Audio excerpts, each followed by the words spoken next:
கிறிஸ்துவுக்குள் அன்பான தேவனுடைய பிள்ளைகளே, இணைந்திருக்க ஒவ்வொரு பிள்ளைகளுக்கும் ஆண்டவரும் இரட்சகருமாய் இயேசு கிறிஸ்து இனிய நாமத்தில் என்னுடைய பணிவான வணக்கத்தையும் வாழ்த்துதலையும் கூறி உங்கள் ஒவ்வொருவரையும் இந்த குடிக்கு இந்த ஒவ்வொருவரையும் நான் வரவேற்றுக் கொள்கிறேன். அன்பான தேவனுடைய பிள்ளைகளே, இன்னைக்கு நம்ம தியானிக்கும்படியாக எடுத்துக்கொண்ட வேத வசனம் எது அப்படின்னு சொன்னா, வெளிப்படுத்தல் 2ஆம் அதிகாரத்துல 12ஆம் வசனம் முதல் 17ஆம் வசனம் வரை தியானிக்கலாம்னு நினைக்கிறோம். முதல்ல வெளிப்படுத்தல் 2ஆம் அதிகாரம் 12ஆம் வசனம் முதல் 17ஆம் வசனம் வரை. இந்த 12ஆம் வசனத்துல என்ன சொல்லப்பட்டிருக்கு அப்படின்னா, பெர்கமு சபையின் தூதனுக்கு நீ எழுத வேண்டியது என்னவெனில், இருபுறமும் கருக்குள்ள பட்டயத்தை உடையவர் சொல்லுகிறதாவது. இது யார் சொல்றான்னா, இருபுறமும் கருக்குள்ள பட்டயத்தை உடையவர். அவர் யாரு நம்ம பார்க்கணும்.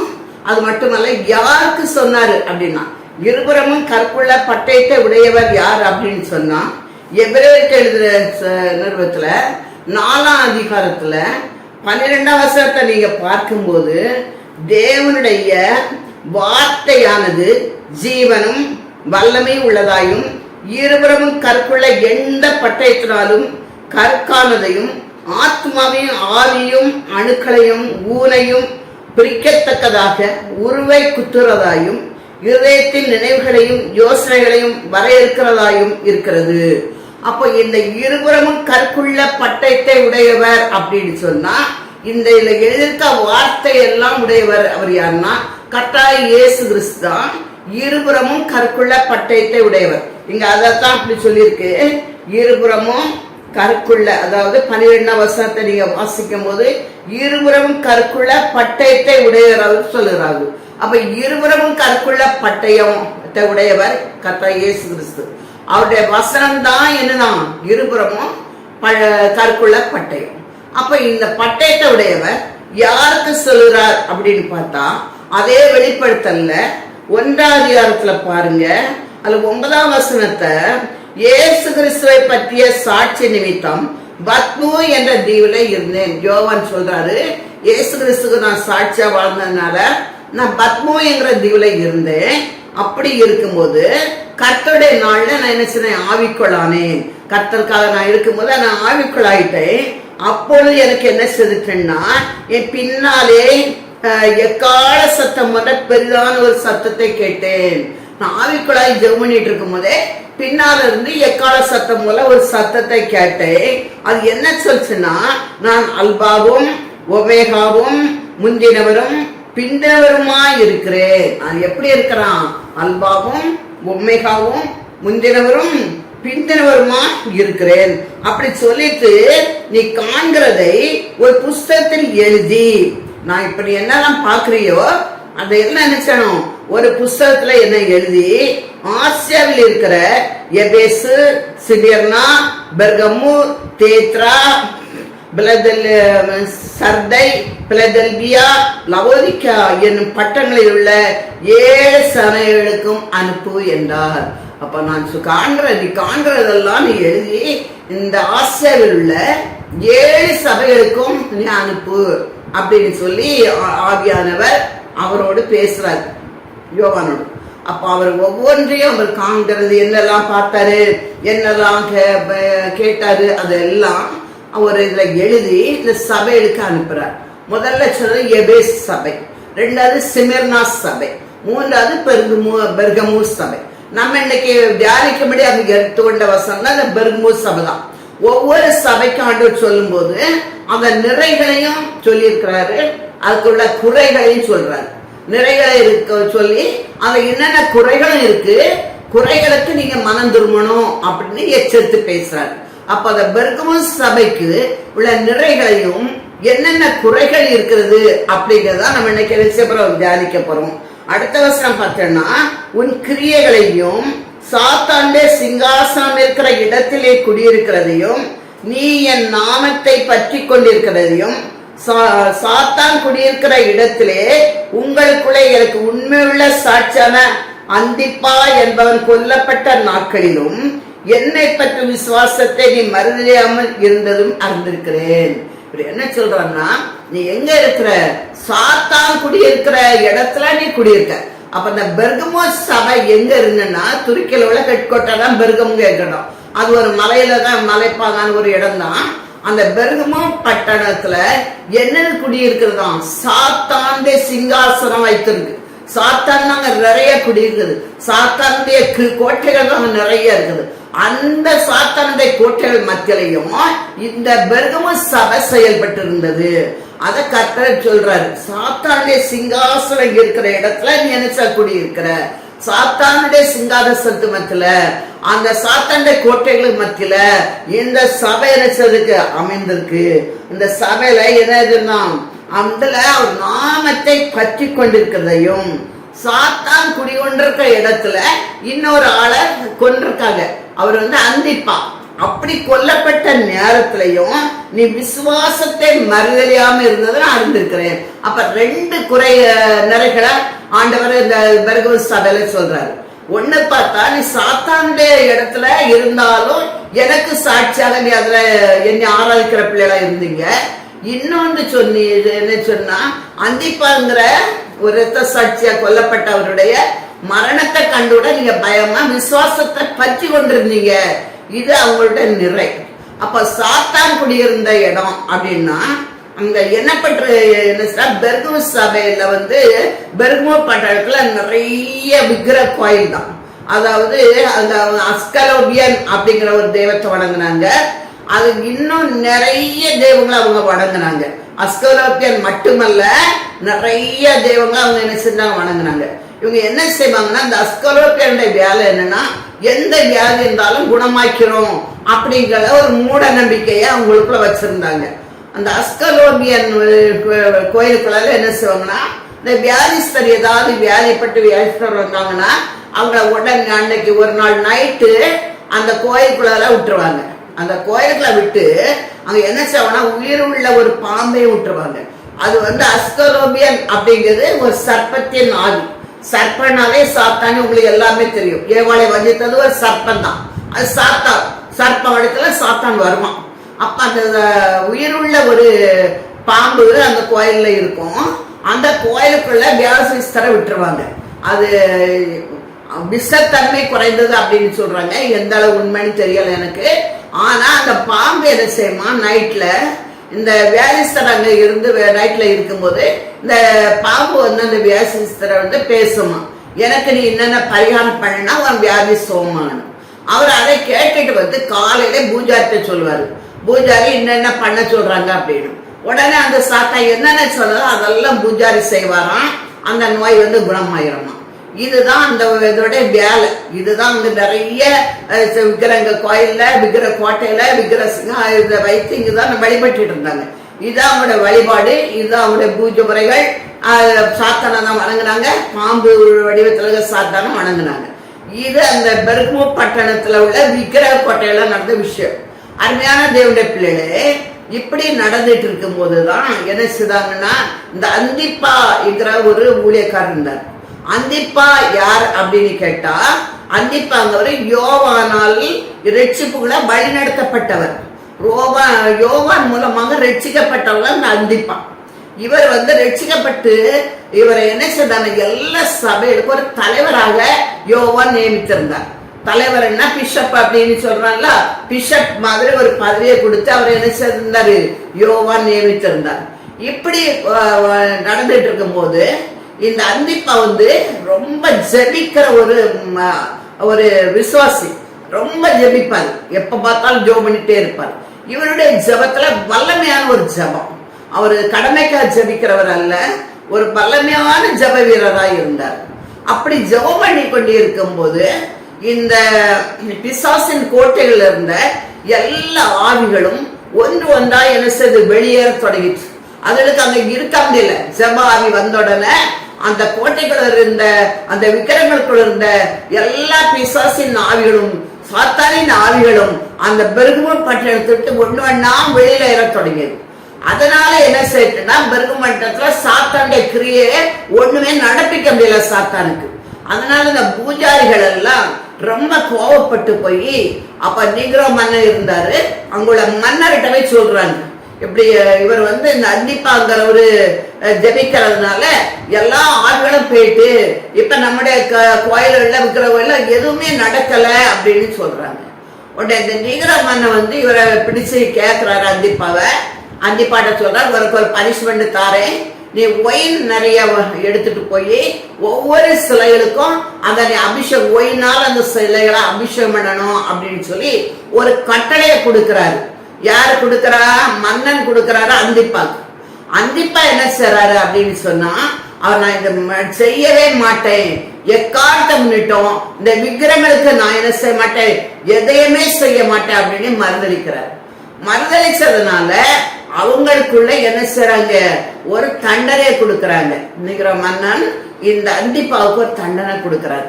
அது என்ன தண்டனை அப்படின்னு பார்த்தா, ஒரு உலோகமான ஒரு பொருள் அதை ஒரு குகை மாதிரி வைத்து அந்த குகைக்குள்ள கையை கட்டி இந்த தண்டனை பெற மனுஷனை உள்ள அனுப்பிடுவாங்க.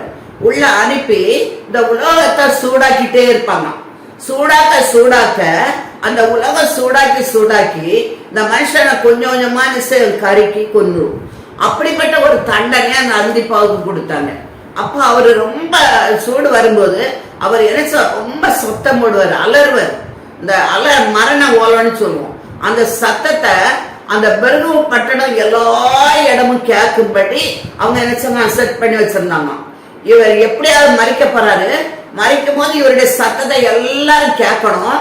கேட்கும் போது இனி இந்த கிறிஸ்தவ மதத்துல யாருமே இணைய மாட்டாங்க அந்த சத்தத்தை கேட்டு அப்படிங்கிறதுக்காக மன்னர் அப்படி செட் பண்ணி வச்சிருந்தாரு.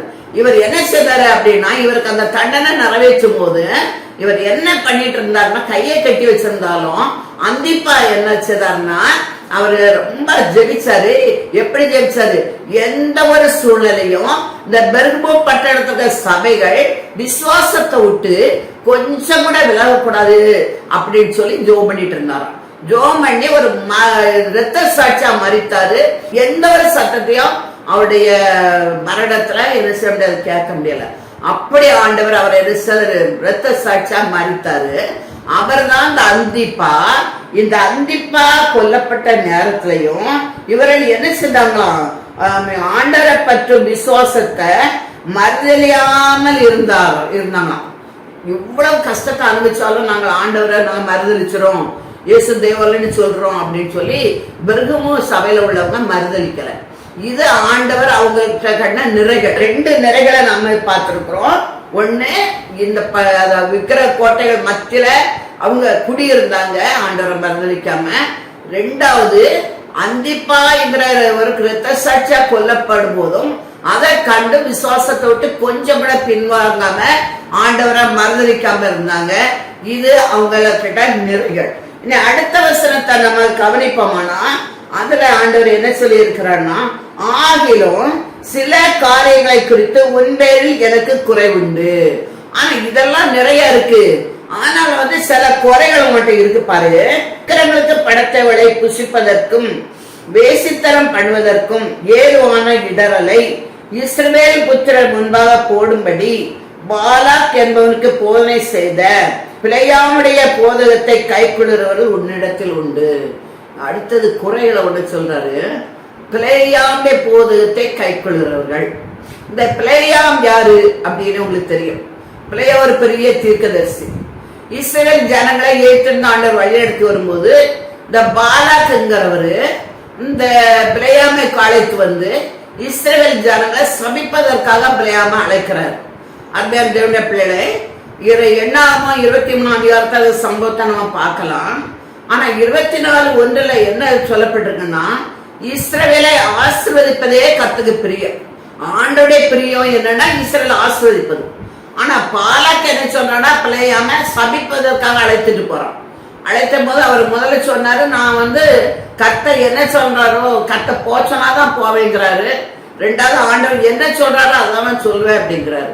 நிறைய பொண்ணும் பொருளும் தரேன்னு சொல்லிட்டு திரும்ப முதல்ல அவர் வரமாட்டேன்னு சொல்றாரு. 2வது, அதனுடைய கனம்பச்சவர்களை அனுப்பும் போது இவர் என்ன செய்றாரு, போகமா போகண்டமான ஆண்டவர் விசாரிக்கும் போது, நீ போ, ஆனா நான் சொல்றத தவிர யாரையுமே நீ பேசக்கூடாது அப்படின்னு சொல்லி ஆண்டவர் அனுப்பிடுறாரு. போகிற போக்குல கூட அவர் போகிறது கர்த்தருக்கு பிரியம் இல்லை. நீங்க எண்ணாத்துல பாத்தீங்கன்னா தெரியும், அவர் போற வழியில ரொம்ப இடுக்கமான பாதையில தேவதூதன் உருவின பட்டயத்தோடு நிற்கிறாரு. அது அவருக்கு தரிசனம் ஆகிறாரு. இருந்தாலும் அதை பார்த்தாலும் அவர் திரும்பி இருக்கணும். அவர் திரும்பல.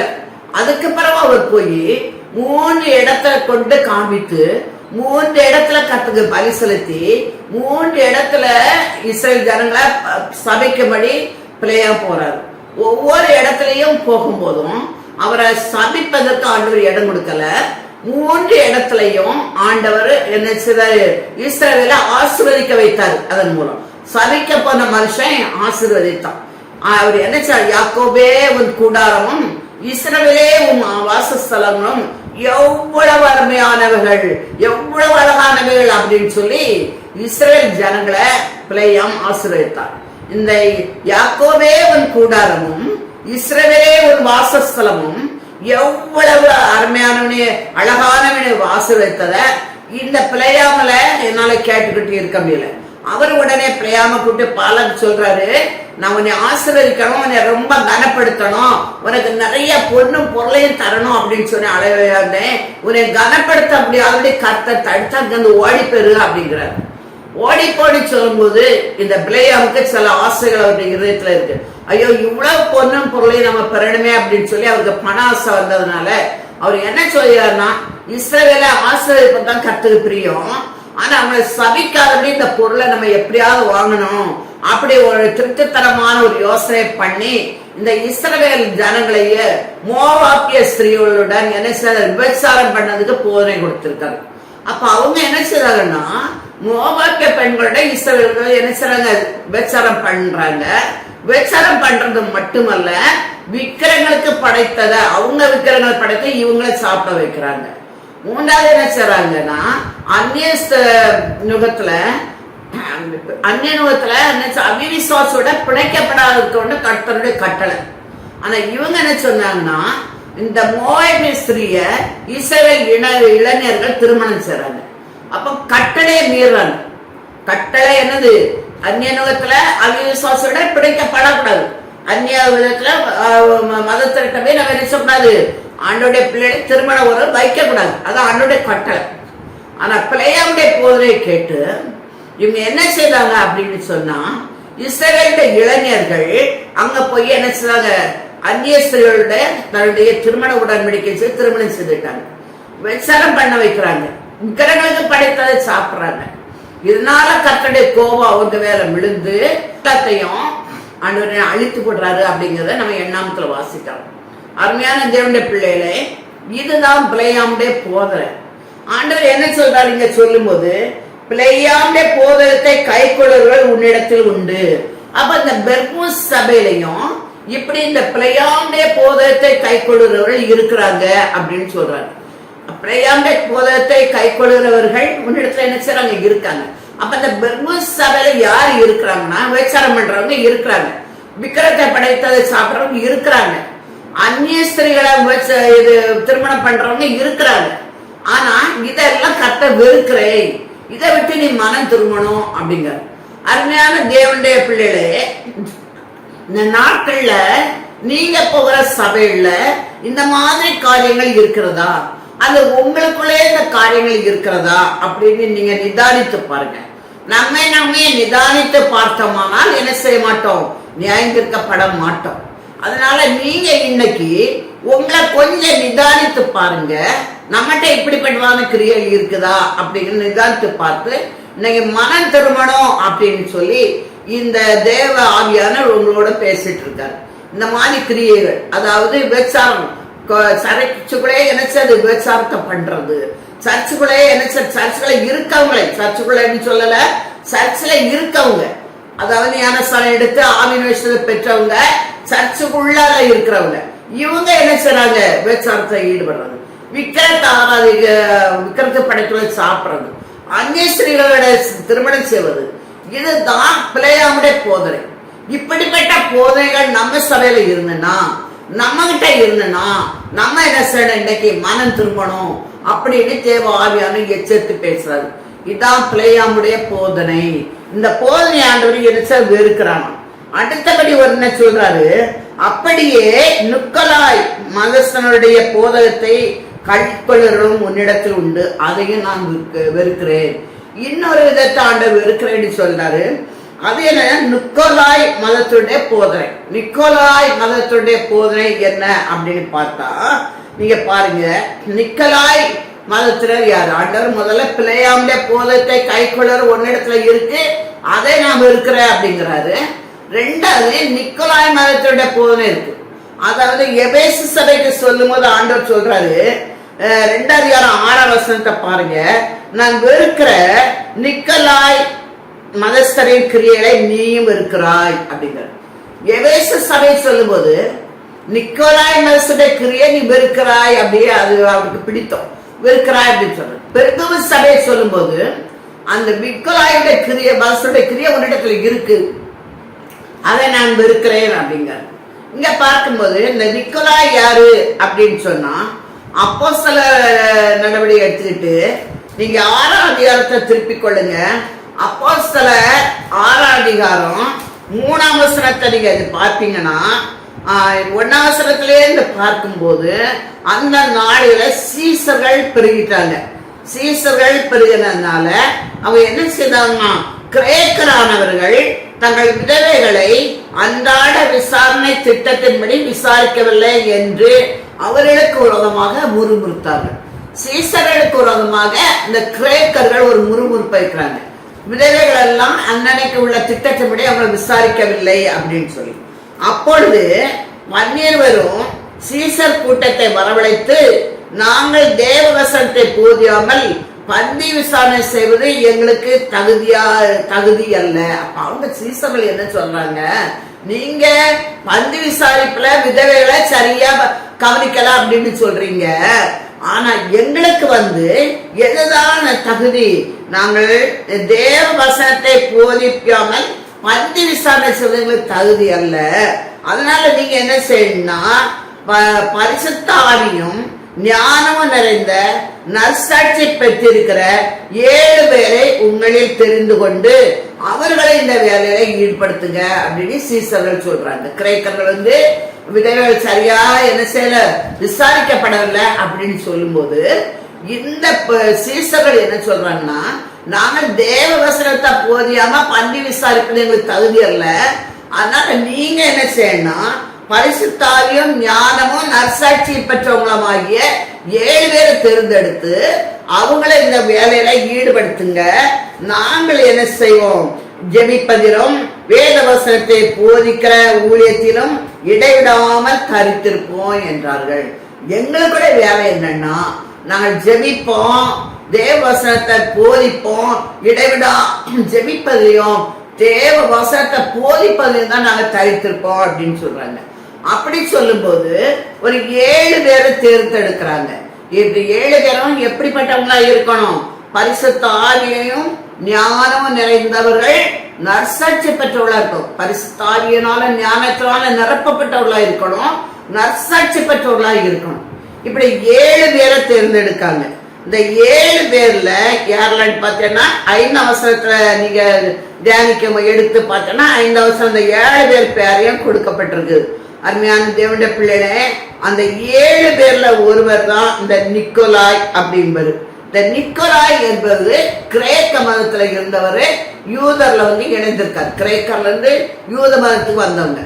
மற்றெல்லாம் யூதர்கள் தான், மற்ற எல்லாரும் யார் தான், யூதர்கள் தான். இவர் மட்டும்தான் யூத மதத்துல இணைந்தவர். இவர் தான் ஸ்தேவான், பிலிப்பு, புரோகமாம், இப்படி 7 பேரை அந்த 5ஆம் வசனத்தை நீங்க வாசிக்கும் போது ஒரு 7 பேரை சொல்லியிருக்கு. கடைசியில பாருங்க, யூத மார்க்கத்தில் அமைந்தவரான அந்தியோகியா பட்டணத்தாகிய நிக்கோலாய். அந்தியோகியா பட்டணத்துல உள்ள நிக்கோலாய் யூத மதத்துல மார்க்கத்தை இணைந்தவன், அமைந்தவன் அப்படின்னா இணைந்தவன் அப்படின்னு. அப்போ மற்ற எல்லாரும் யூதர்கள் தான் 7 பேர்ல. இந்த நிக்கோலாய் மட்டும் மற்ற மதத்துல இருந்து கிரேக்கர்ல இருந்து இணைந்தவன் அப்படின்னு. இந்த நிக்கோலாயுடைய போதனை என்ன அப்படிங்கிறத நம்ம பார்ப்போம்னா, நிக்கோலாய் தவறான உபதேசத்தை பண்றவர். அதாவது ஊழியக்காரன் என்பது விசுவாசிகளுடையும் ஒரு உயர்ந்த ஸ்தானத்துல உள்ளவங்க அப்படின்னு சொல்லி இந்த விசுவாசிகளை, சாதாரண விசுவாசிகளை ரொம்ப டாமினேட் பண்ணி நடத்துவாங்க. அவங்கள ஒரு சாதாரண விசுவாசிகளை ஒரு அடிமேலை போலவே தான் இந்த நிக்கோலாய் மதஸ்தனர் என்ன நடத்துவாங்க. டாமினேட், அதாவது அவங்களுக்கு அதிகாரம் நிறைய இருக்கு, நீங்க எல்லாரும் எங்களுக்கு அடிமைகள் தான், நாங்க எதை சொல்றோம் அதைத்தான் நீங்க செய்யணும் அப்படின்னு பண்ணி டாமினேட் பண்ணி நடத்துற ஒரு கூட்டத்தார் தான் இந்த நிக்கோலாய் மதஸ்தனர் அப்படின்னு பாக்குறோம். இந்த நிக்கோலாய் மதஸ்தனர் தவறான உபதேசங்களை அவங்க சொல்றாங்க. தவறான உபதேசம் என்ன அப்படின்னு சொன்னா, எந்த பாவமும் செய்தலாம், ஆனா நமக்கு என்ன செய்யுது, ஆண்டவர் ஏற்கனவே நம்ம பாவத்தை மன்னித்து விட்டதுனால நம்ம எந்த பாவத்தை செய்யலாம், இனி நம்ம பாவம் செய்தாலும் ஆண்டவர் மன்னிச்சுறாரு, அதனால பாவம் செய்யறதுக்கு தூண்டுற ஒரு மதத்தை தான் நிக்கோலை. விபச்சாரம் பண்ணாலும் பாவம் இல்ல, களவு செய்தாலும் பாவம் இல்ல, இப்படி ஒரு போதனை செய்வதான் நிக்கோலா மதத்தினர் அப்படின்னு சொல்றோம். இன்னொன்னு என்ன சொன்னா, உங்களுக்கு சாகவே கிடையாது, எந்த பாவத்தை பண்ணாலும் சாகவே மாட்டீங்க அப்படின்னு ஒரு உபதேசம் சொல்றாங்க. இன்னொன்னு பார்த்தீங்கன்னா, நீங்க என்ன பாவத்தை பண்ண செழிப்பாக வாழ்வீங்க, செழிப்பா அவங்க என்ன சொல்றாங்க காட்டுறாங்க. அப்போ எப்படியே வாழலாம், எப்படியோ வாழ்ந்தாலும் செழிப்பு தான், எப்படியோ வாழ்ந்தாலும் நமக்கு சாவு கிடையாது, எந்த பாவத்தை செய்தாலும் ஆண்டவர் மன்னிக்கிறாரு, இப்படி 3 விதமான உபதேசத்தை சபைக்குள்ள பரப்புறவங்க தான் இந்த நிக்கோலாய் இனத்தை சேர்ந்தவங்க, மதத்தை சேர்ந்தவங்க. இந்த கிரியையா ஆண்டவர் இருக்கிறார். இன்னைக்கு அநேக சபைகள்ல இந்த நிக்கோலாயுடைய கிரியைகள் காணப்படுது. நிறைய பாவம் செய்யறவங்களையும் உலகத்தாரால கரைவிடாதபடி தன்னை காத்துக்கொள்றது கர்த்தருக்கு பிரியமான ஒரு பக்தி அப்படின்னு நான் உலகத்தாரால கரைப்பட்டு பாவம் செய்யறவங்க சபையில ரொம்ப முதலிடம் கொடுத்து அவங்களை முக்கியத்துவம் படுத்தி அவங்க சபையில முக்கியமான பொறுப்புகளை கொடுத்து மற்றவங்களை கீழே தள்ளி அவங்கதான் நல்ல வேண்டி போராடுகிற நிறைய சபைகளை நம்ம இந்த நாட்கள்ல பார்க்கிறோம். அருமையான தேவனுடைய பிள்ளைகளே, அது என்னுடைய ஆவி அப்படின்னா நிக்கோலா ஆவி. இந்த நிக்கோலாவுடைய ஆவி இருக்கிற சபையில நம்ம என்ன செய்ய முடியாது, ஆராதிக்க கூடாது. அப்படி ஆராதித்தமானால் அவர் கர்த்தர் நம்முடைய கிரியையை வெறுக்கிறார் அப்படின்னு அர்த்தம். நம்ம எப்பொழுதும் ஆண்டவருக்கு முக்கியத்துவம் கொடுக்கணும், ஆண்டோட வசனத்துக்கு முக்கியத்துவம் கொடுக்கணும். ஒரு நாள் நம்மளை நியாயம் இருக்கிற வசனமே தவிர வேற எதுவுமே நம்மளை நியாயம் இருக்காது. அதனால வசனத்துக்கு நடுகிறவனை மட்டும்தான் நான் நோக்கி பார்ப்பேன் அப்படின்னு சொல்றேன். அதனால வசனம் என்ன சொல்லுது, பாவ சேர ஆத்மா சாகும், பாவத்தின் சம்பளம் மரணம் அப்படின்னு சொல்லியிருக்கு. ஆனா இவங்களுடைய போதனை எந்த பாவம் செய்யலாம், எப்படியே நான் வாழலாம் அப்படிங்கிற போதனைய கொடுக்கறாங்க. இப்படிப்பட்ட போதனை உங்க சபைக்குள்ள இருக்குமானால் அங்க நிக்கோலாயின் மதத்தினுடைய கிரியை அங்க இருக்குதுங்க அறிஞ்சுக்கிண்டு நீங்க என்ன சொன்னா மனம் திரும்பணும் அப்படின்னு சொல்லி ஆவியானவர் உங்களோடு எச்சரித்து பேசி கொண்டிருக்கிறார். அநேக சபையில அந்த காரியத்தை நான் பார்த்திருக்கிறேன். உலக பிரகாரமாக பாவத்தை செய்யறவங்க சபையில ரொம்ப முதலிடத்துல நல்லா இருக்காங்க, கர்த்தருக்கு பயந்துறவங்க ஆக கடைசி இடத்துல வைத்து ஒரு சின்ன பொறுப்புடைய கொடுக்கறது இல்லை.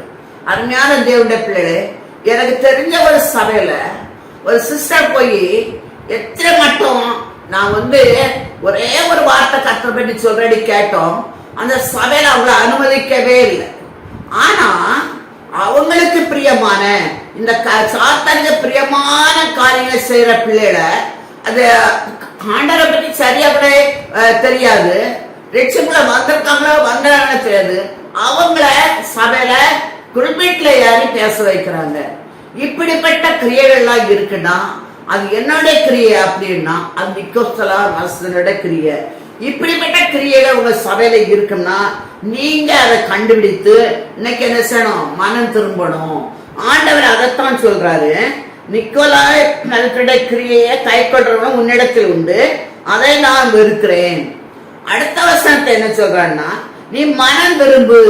அதனால இப்படியெல்லாம் இருந்தா, உன்னிடத்தில் இருந்தா, உன் சபையில இருந்தா நீங்க என்ன செய்யணும், இன்னைக்கு மனம் திரும்பணும். என்ன செய்ய, எதுக்காக மனம் திரும்பணும், நான் சீக்கிரமா உன்னிடத்தில் வருவேன். ஆண்டவர் மறுபடியும் அதி சமீபமா இருக்க ஆண்டவர் வருடத்துல சீக்கிரமாண்டு வரப்போறார்.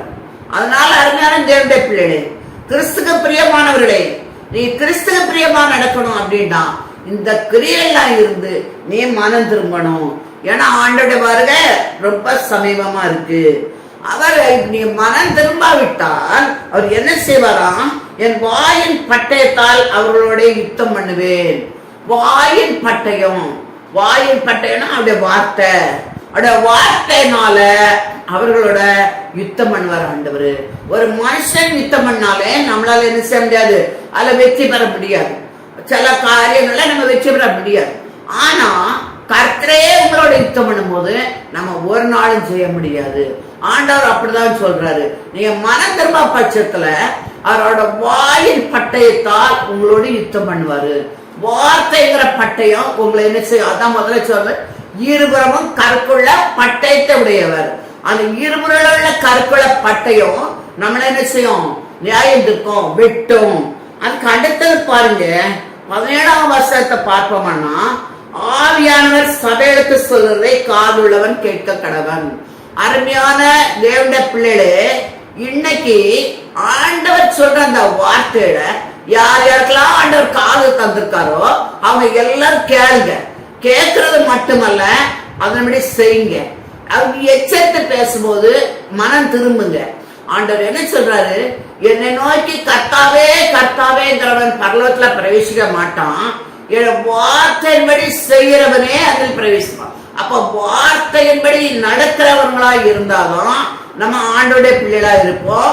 அவங்கதான் பரலோகத்துல என்ன செய்ய முடியும்? பிரவேசிக்க முடியும். அதனால ஆண்டவர் என்ன சொன்னா, காதுள்ளவனை என்ன செய்யணும்? கேட்க கடவன் அப்படின்னு சொல்றாரு. ஜெயம் கொள்ளுறவனுக்கு.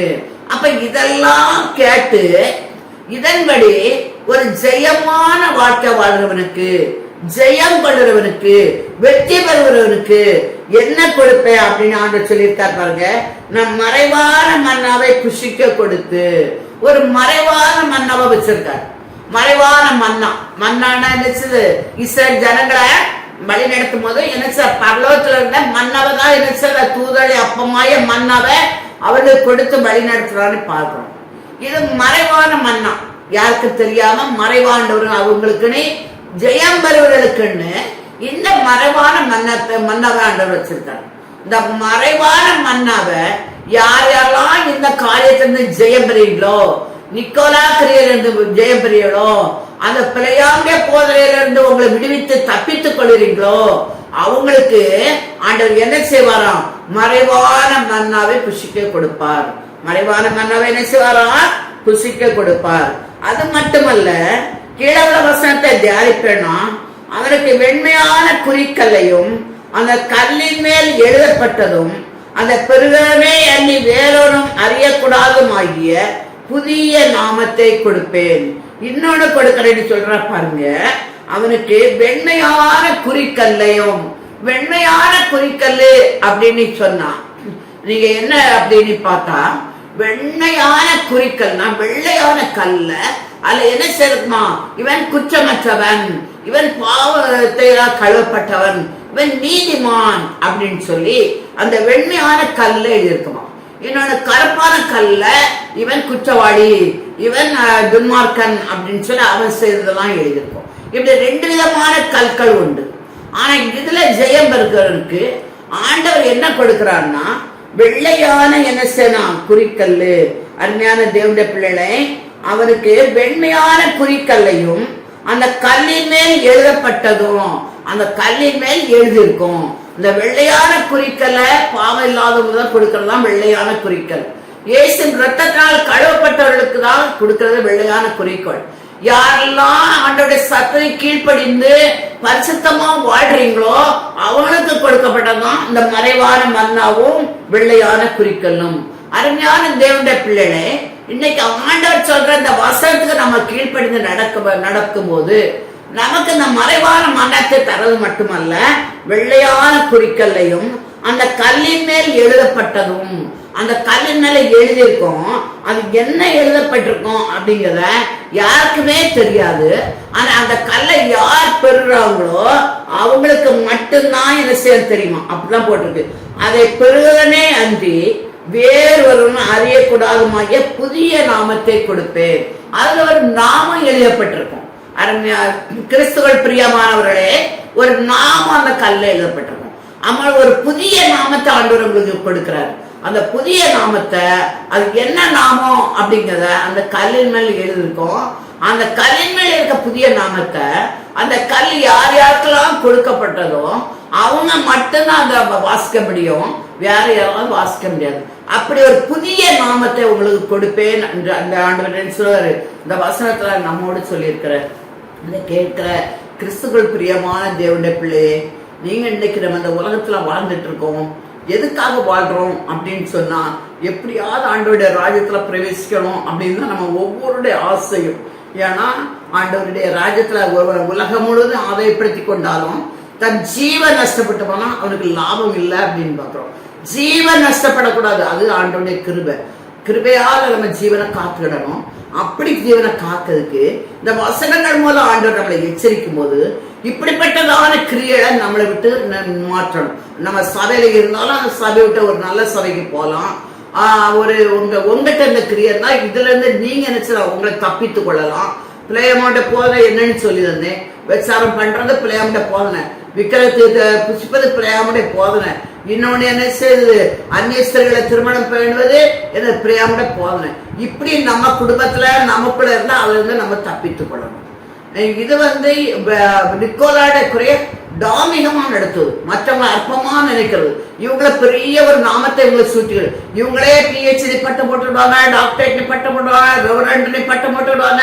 அப்படி அவங்களுக்கு அவங்களே ஒரு பட்டத்தை வச்சுடுவாங்க. வச்சுட்டு சாதாரண ஜனங்களை அற்பமா நடத்துறது, டாமிக்னப்பட்டு அவங்கள ரொம்ப அவங்களுக்கு அதாவது அடிமையை போல நடத்துறாங்க. அதுதான். இன்னொன்னு 3 காரியத்தை அந்த நிக்கோலாடே புரிய சொல்லுதுன்னே. எல்லாரும் என்ன செழிப்பார் இவங்க பிரசவம் பண்றது, உங்களுக்கு எல்லாருக்கும் ஒரு பயங்கரமான செழிப்பான்ற தருணம் சாபமே கிடையாது. எந்த பாவச்சதாலும் சந்தோஷமா வாழலாம், எதையும் செய்ய ஆண்டவர் மன்னிப்பார். இப்படிப்பட்ட போதனை நிக்கோலாட போதனை. இந்த போதனை கிறிஸ்துவுக்குள் பிரியமான தேவனுடைய பிள்ளைகளே, இன்னைக்கு நீங்க இதுக்கு இந்த மாதிரி ஒரு கிரியை உங்க சபையிலேயே உங்கள்கிட்ட இருந்தார், நீங்க மனம் திரும்பணும் அப்படின்னு சொல்லி கர்த்தர் உங்களோட எச்சரித்து பேசிட்டு கொண்டிருக்கார். மனம் திரும்புங்க, பரலோகத்துக்கு தகுதிப்படுங்க, முடிவு பெற நிலைத்திருப்பதே ரட்சிக்கப்படுவாண்டு. இப்படிப்பட்ட காரியத்தெல்லாம் விலகி ஓடி நியமத்துக்கு ஓட்டத்துல பொறுமையோடு ஓடி இலக்கு நோக்கி ஓடி பந்து பெற்றுக்கொள்ள வேண்டும் என்று உங்களுக்கு நான் கேட்டுக்கொள்கிறேன். இதை வாசிக்கிற கேட்கிற ஒவ்வொரு பிள்ளைகளுக்கும் வெள்ளை குறிக்கலை கர்த்தர் தர்றாரு. மறைவான மண்ணா கிடைக்குது. வெள்ளை குறிக்கலை தந்து அதில் ஒரு புதிய நாமத்தை உங்களுக்கு சூட்டியிருக்கிறாரு. அந்த ஆண்டவரோடு பாடுகளை பட்டவனா இப்படிப்பட்ட காரியங்கள் விடுதலை நீங்கள் பெற்றுக்கொள்வீனா, ஆண்டவரோடு நித்தியமா நிச்சயம் வாழனா. கர்த்தராமே அந்த உங்களை ஒவ்வொருவரையும் அந்த வரைக்கு ஆயத்தப்படுத்தி நித்திய பேரின்ப வாழ்க்கைகளை உங்கள் ஒவ்வொருவரையும் கொண்டு செல்வராக. கர்த்தராமே இந்த வார்த்தைகளை ஆசீர்வதிப்பாராக. ஆமே. தலை தாழ்த்தி ஜெபிப்போம். சோத்திரிக்கிற ராஜாவே, துதிக்கிறப்பா. ஆவியான எங்கள் அன்பு தேவனே, துதிக்கிறோம், சோத்திரிக்கிறோம், வாழ்க்கை வளர்க்குறோம். ஆண்டவரே, இந்த அருமையான இந்த ஜப வேலைக்காக நாங்கள் நண்புலேரியத்தோடு துதிக்கிறப்பா. கூடியிருந்திருக்கிற ஒவ்வொரு பிள்ளைகளுக்காக நாங்கள் துதிக்கிறப்பா. விதைக்கப்பட்ட வசனத்துக்காக நாங்கள் துதிக்கிற ஆண்டவரே. நீங்கள் தந்த ஒவ்வொரு வார்த்தைகளுக்காக நாங்கள் துதிக்கிற ஆண்டவரே. அப்பா, நாங்கள் விதைக்கப்பட்டிருக்கப்பா இந்த வசனமான ஆண்டவரே. சப்பா, ஒவ்வொரு பிள்ளைகளுடைய இருதயத்திலையும் ஒரு நல்ல நேரத்துல விதைக்கப்பட்ட விதையை போல ஆண்டவரே துதிக்கிறப்பா. 100, 60, 30 பலன் தரும்படி ஆண்டவர் கிருபை செய்யப்பா. சத்துரு பொறாக்கப்படாதபடி கேட்டிருக்க ஒவ்வொரு பிள்ளைகளும் தன்னோட வாழ்க்கைய ஆண்டவரே அப்பாமை துதிக்கிறப்பா. இந்த வரைக்கு ஆயத்தப்படுத்திக் கொள்ள இந்த வசனங்கள் பிள்ளைகளுக்கு மிகவும் ஆண்டவரே சப்பா உதவியா இருக்கும்படி ஆண்டவர் கிருபை செய்ய. வசனத்தின்படி தன்னை ஆண்டவரே அப்பா காத்துக்கொள்ளும்படியான கிருபையை கொடுங்க. வாலிபன் தன் வழியை எதனால் காத்துக்கொள்ளுமா? வசனத்தின்படி தன்னை காத்துக்கொள்றதுனாலே என்று சொல்லப்பட்டது. இந்த வசனத்தின்படி ஒவ்வொரு பிள்ளைகளையும் தன்னை காத்துக்கொள்ளும்படியாய் ஆண்டவரே துதிக்கிறப்பா. தன்னை இருக்கிற பாவ கரைகள் எல்லாத்தையும் விட்டு மனம் திரும்பி என் தேவனுடைய வருகைக்கு தன்னை ஆயத்தப்படுத்திக் கொள்ளும்படியாய் தேவன் ஒவ்வொரு பிள்ளைகளுக்கும் நீங்க கிருபை பாராட்டணுமா செபிக்கிறேன். இணைந்திருக்கிற பிள்ளையோட வாழ்க்கையில இருக்கிற போராட்டமான சூழ்நிலைகள் எதுவா இருந்தாலும், கடன் பாரமா இருந்தாலும் சரி, வியாதியா இருந்தாலும் சரி, திருமண தடைகளா இருந்தாலும் சரி, வேலையில்லாத கஷ்டங்களா இருந்தாலும் சரி, எல்லாவற்றையும் என் அப்பாவுடைய தெய்வீக கரங்களை ஒப்பு கொடுக்கிறேன். இணைந்திருக்க வார்த்தை கேட்ட பிள்ளைகளுடைய இருதயத்துல ஆண்டவர் வாழ்க்கையில இருக்க எல்லா போராட்டங்களையும் மாற்றி ஒரு நிறைவான ஆசீர்வாதத்தினால ஒவ்வொரு பிள்ளைகளை நிரப்பும்படியா செபிக்கிறேன். எல்லாவற்றுக்கும் மேலாக முதலாவது தேவனுடைய ராஜ்யத்தையும் அப்படியே நீதியும் தேடுங்கள், இவை எல்லாம் கூட கொடுக்கப்படும் சொன்ன போல உங்க ராஜ்யத்தை நீதியை தேடுற பிள்ளைகளாய் ஒவ்வொரு பிள்ளைகளும் காணப்பட ஆண்டவர் உதவி செய்யுங்க. ஆயத்தப்படுத்து காவலனாயிரு என்று சொன்ன போல ஆயத்தப்பட ஒரு கூட்ட ஆத்மாக்களை ஆயத்தப்படுத்த தன் ஆத்மாக்க முடிவரை காத்துக்கொள்ள ஒவ்வொரு பிள்ளைகளுக்கும் அனுகிரகம் பண்ணணுமா செபிக்கிறேன். தாழ்த்தியுடைய கரங்களை ஆண்டவரை அடியாளின் தாழ்த்தியுடைய கருத்தை ஒப்பு கொடுக்கிறேன். காத்துக்கொள்ளுங்க. முடியவரை நிலைத்திருக்க முடியாத கிருபைகளை தந்து வழி நடத்துங்க. எல்லா துதியும் கனமும் மகிமையும் ஒருவருக்கே செலுத்துறோம். மீட்பர் இரட்சகருமாய் இயேசு கிறிஸ்து இனிய நாமத்தில் ஜெபங்கேளுங்க எங்கள் அருமை பிதாவே. ஆமென், ஆமென். அல்லேலூயா, அல்லேலூயா, அல்லேலூயா.